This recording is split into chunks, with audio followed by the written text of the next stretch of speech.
नमस्कार। आज का मेरा विषय है भक्ति और कृपा। संस्कृत में भज धातु में 3 प्रत्यय लगाने से भक्ति शब्द निष्पन्न होता है। भक्ति का अर्थ है भजन करना। भजन जिसका किया जाता है और जो भजन करता है, ये दोनों ही सत्ताएं अस्तित्व में अपरिहार्य है।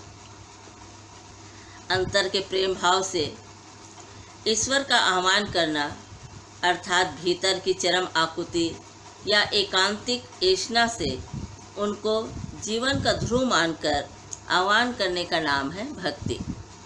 भक्ति शास्त्र में कहा गया है, भक्तिर भगवतो सेवा भक्ति प्रेम स्वरूपनी भक्तिरानंद रूपाचा भक्ति भक्तस्य जीवनम।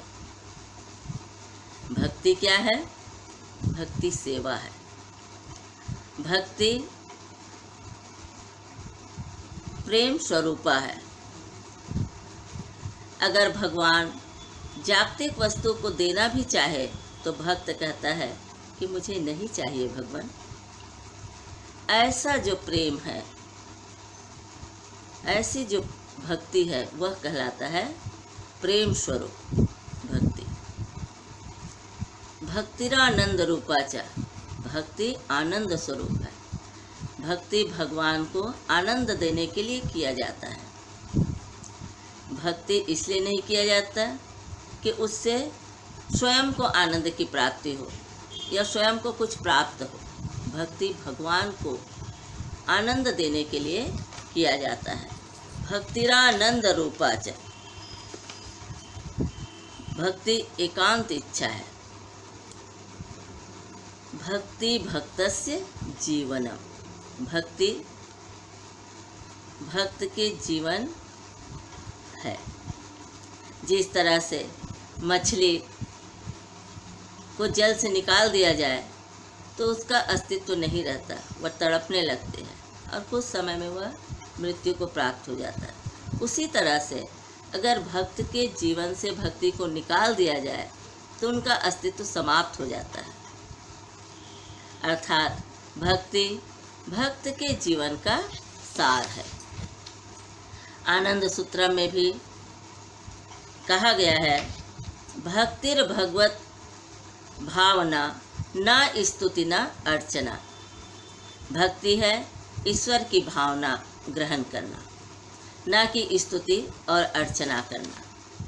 स्तु धातु में 3 प्रत्यय लगाकर स्तुति शब्द निष्पन्न होता है, जिसका अर्थ है स्तवन या मुख पर प्रशंसा करना। मुख पर प्रशंसा करना भी एक प्रकार का खुशामद ही है। यदि कोई संतान पिता के सामने उनकी प्रशंसा करने लगे तो पिता संतुष्ट होने के बजाय रुष्ट ही हो जाता है। अर्च धातु से अर्चना शब्द बनता है। अर्चना का अर्थ है फूल पत्ती, बेल पत्ती, गंगा जल इत्यादि बाहिक वस्तुओं से परम पुरुष की आराधना करना। तो ये जो बाहिक वस्तु है वह सभी जगह प्राप्त नहीं हो सकता है। जैसे कोई मनुष्य वन में है और वह इस प्रकार की अर्चना करना चाहे तो उन्हें ये वस्तुएं प्राप्त नहीं हो सकता। और इस तरह से भक्त और भगवान के बीच दैसिक व पात्रिक व्यवधान उत्पन्न हो जाता है।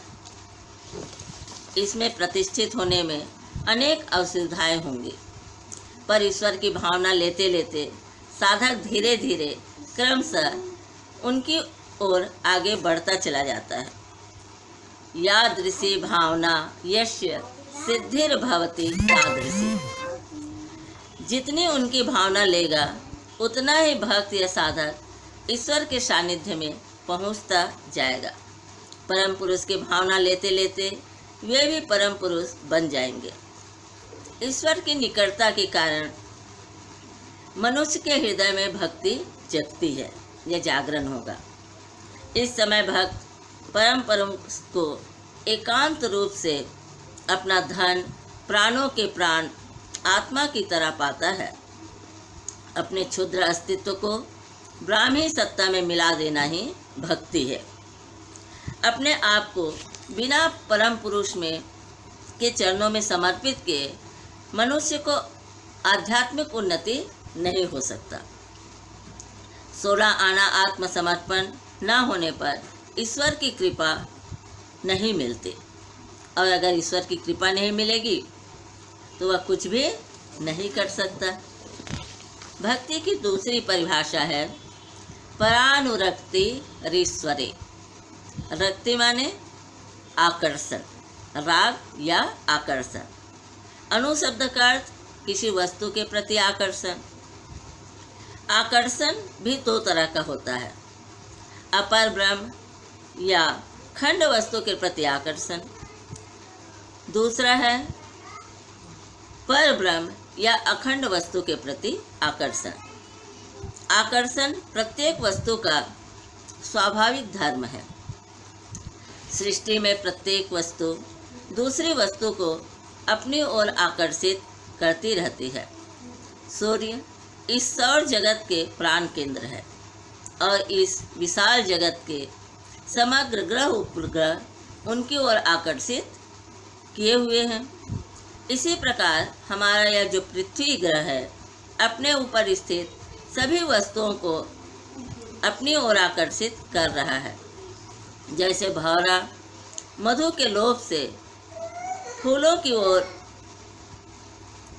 आकर्षित हो रहा है या खींचा चला जाता है, उसी प्रकार मनुष्य भी अन्न वस्त्र आवास के लोभ में शहरों की ओर दौड़ रहा है। इस प्रकार हम देखते हैं कि प्रत्येक सत्ता उन्हीं वस्तुओं या आश्रयों की ओर उमड़ रही है जो निरापद है, जो मनुष्य को अधिकाधिक चिंता मुक्त रख सकती है। आदमी रुपये पैसे धन दौलत कीर्ति संतान चाहता है। इसके पीछे भी यही एक मनोभाव काम करता है, किंतु दुख की बात है ये खंड वस्तु कुछ समय के लिए सुख दे सकता है, लेकिन अंतिम इसका निष्कर्ष जो है वह दुख की ही प्राप्ति होती है। जैसे 1 करोड़पति पिता की जो संतान अगर उसकी मृत्यु हो जाती है तो वह करोड़पति पिता चारों तरफ अंधकार ही अंधकार देखता है, उन्हें दुख होता है। जो कोई भी खंड वस्तु मनुष्य को चिरस्थायी सुख, सात्विक शांति और शाश्वत आनंद नहीं दे सकती। एकमात्र अनादि अनंत अजर जो ब्रह्म है मनुष्य के जीवन में, वही उसे अनंत सुख की प्राप्ति दे सकता है। अविद्याश्रय मानव जिस दुर्दांत वेग से खंड की ओर दौड़ रहा है, अगर वह उसी आवेग से अपने अंतरलोक में अपने जीवन देवता की ओर दौड़े, तभी वह परम ब्रह्म को या परम पद को प्राप्त कर सकता है। दार्शनिक परिभाषा में खंड के प्रति इस आकर्षण को आसक्ति कहते हैं और परम ब्रह्म के प्रति मनुष्य के आकर्षण को भक्ति कहते हैं। भक्त का भगवान के साथ संपर्क होता है। भक्त भगवान की सेवा करता है केवल अपने प्राणों के खिंचाव से भगवान को आनंद देने के लिए। कुछ पाने के लिए वह सेवा नहीं करता है, वह केवल सेवा करता है भगवान को आनंद देने के लिए। गंभीरता से देखें तो पाएंगे कि मनुष्य का अपना कहने के लिए कुछ भी नहीं है। आदमी अपनी विद्या बुद्धि वैभव संपत्ति आदि की कितनी भी बड़ाई क्यों न करे, लेकिन इन सब के मालिक परम पुरुष है। मनुष्य केवल उनकी कृपा से इनका भोग कर सकता है या भोग करता है। इसीलिए इच्छा मात्र से ही जब भी वे चाहे यह सब कुछ छीन लेते हैं और मनुष्य कुछ भी नहीं कर सकता है। इस परम तत्व को समझकर बुद्धिमान मनुष्य को चाहिए कि वह ईश्वर प्रदत्त शक्ति से ईश्वर उपलब्धि की चेष्टा करे या ईश्वर को पाने की चेष्टा करे। और यह जो ईश्वर को पाने की या ईश्वर उपलब्धि की जो कामना है, वह भी ईश्वर की कृपा के बिना संभव नहीं है। हाँ, जब जीवों को कल्याण के लिए ईश्वर जो कृपा करेंगे, इसके लिए जीव को भी तो कुछ करना पड़ेगा। इसके लिए जीव का कर्तव्य है अंतर की एकांत निष्ठा और श्रद्धा के साथ ईश्वर की उपासना करना, भजन करना, कीर्तन करना। रामकृष्ण परमहंस जी कहते हैं, का माने कुछ करो, पाया ने पा जाओ।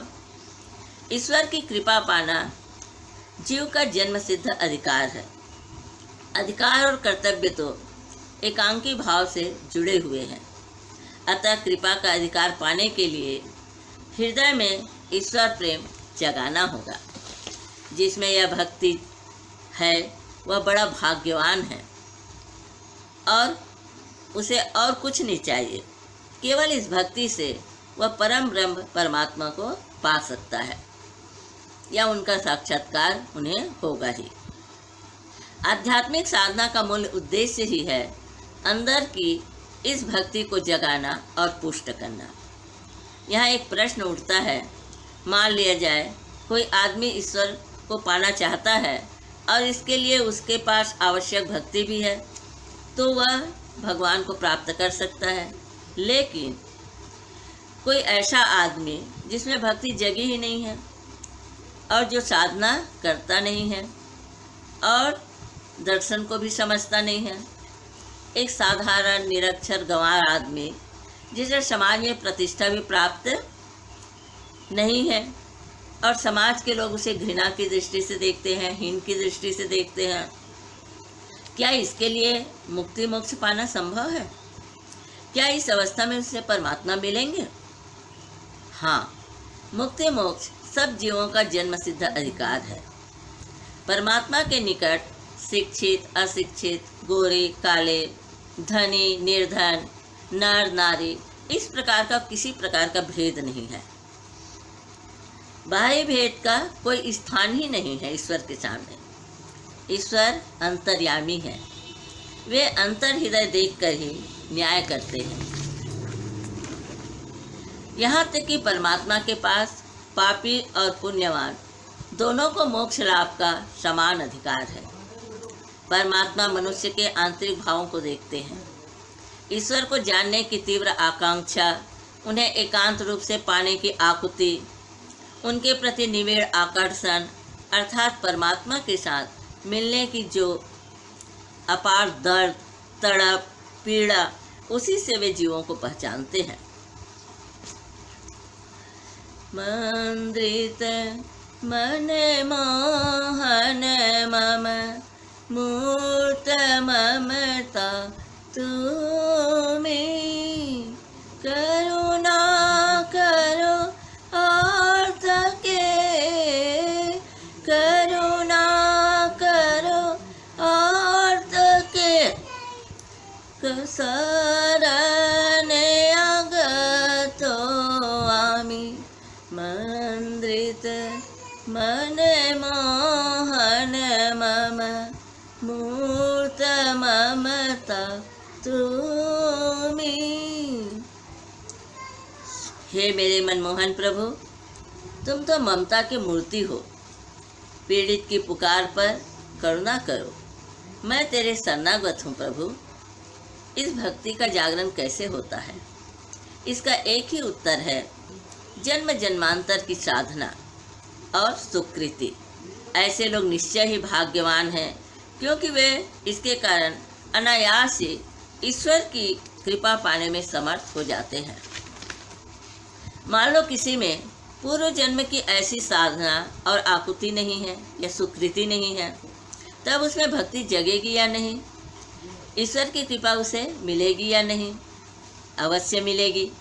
साधना, अभ्यास और वैराग्य के द्वारा भक्ति का जागरण अवश्य होगा और इससे ईश्वर की कृपा भी अवश्य मिलेगी।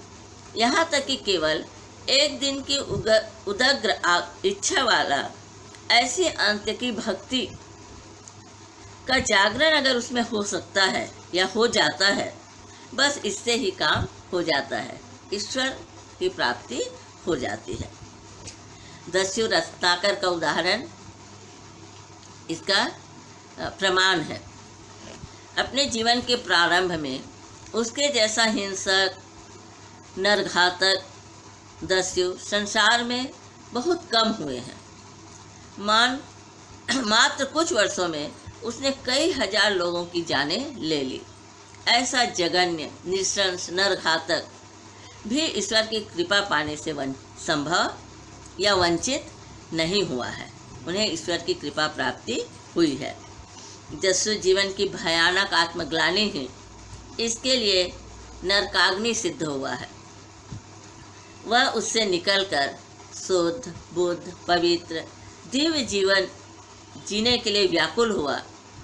वैसे ही अकातर भाव से ईश्वर की कृपा दृष्टि या कृपा वृष्टि उन पर होने लगी और दस्यु रत्नाकर का भाव रत्नाकर के रूप में रूपांतरित हो गया।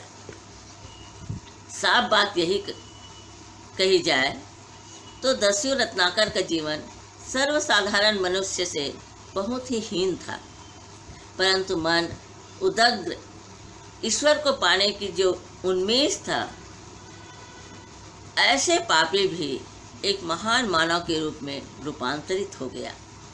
रत्नाकर के समान ही प्रत्येक मनुष्य सच चिंता के द्वारा, शुभ ऐष्णाओं के द्वारा, निरंतर साधना के द्वारा महापुरुष हो सकता है। उस अवस्था में क्या उसे पापी या असत कहा जा सकता है? प्रत्येक साधारण मनुष्य या असाधारण मनुष्य या महापुरुष के अतीत को देखने से पता चलता है कि सभी एक साधारण या साधारणतर ही थे। यह तो स्वाभाविक ही है, क्योंकि सभी उसी परम सत्ता से आने पर भी प्रत्येक को संचर प्रतिसंचर धारा से ही आना पड़ा है। वर्तमान में संपूर्ण सद्व्यवहार के द्वारा मनुष्य केवल भविष्य को गढ़ सकता है। इसीलिए कहा जाता है, बीती ताहि विसार दे, आगे की सुधि ले। ईश्वर ने मनुष्य को आंखें दी है सामने की ओर, अतः मनुष्य को सामने की ओर ही चलते चलना है। उपनिषद में ऋषि मुनियों ने कहा है, चरय वैति चरय वैति, आगे चलो आगे चलो, चलते चलो सामने की ओर। वर्तमान का अच्छी तरह सदुपयोग करो, उज्जवल भविष्य को गढ़ो। अपनी समस्त वृत्तियों, भावनाओं को परम पुरुष की ओर लगा दो। समझ लो, उस परम पुरुष या विष्णु को छोड़कर दूसरा कोई भी तुम्हारा नहीं है। अनन्य ममता विष्णुर ममता प्रेम संगता। विष्णु के प्रति यह ममता या निषिद्ध आकर्षण ही हरि भक्ति है। इसी से हमारा यह मनुष्य जीवन धन्य है। बाबा का भजन है, प्रभात संगीत है। मुसाफिर आगे बढ़ते जाना, मुसाफिर आगे बढ़ते जाना, अनहारी में टटोलना नहीं, मंजिल को देखते रहना। मुसाफिर आगे बढ़ते जाना, मुसाफिर आगे बढ़ते जाना। यहाँ हम लोग एक मुसाफिर की तरह आए हैं। हमें यहाँ पे ठहरना नहीं है, आगे की ओर बढ़ते चले जाना है। बाबा कहते हैं, श्री श्यान मूर्ति जी कहते हैं कि मेरे बच्चे, तुम्हें उनके द्वारा बनाए हुए इस सृष्टि जगत की निस्वार्थ सेवा करना है। उन सब में परम पुरुष को देखना है, और जब परम पुरुष को देखेंगे तो उनकी सेवा करना आसान हो जाता है। क्या जाने किस वेश में बाबा मिल जाए भगवान रे। अगर हम इस भावना के साथ उनकी इस जगत की, उनकी सृष्टि की, पशु पक्षी नर नारी, इस जगत की हम निस्वार्थ भाव से सेवा करते हैं, तो यही सच्ची भक्ति है। और जब सच्ची भक्ति जग जाएगी तो उनकी कृपा वर्षा हमेशा होती रहेगी। नमस्कार।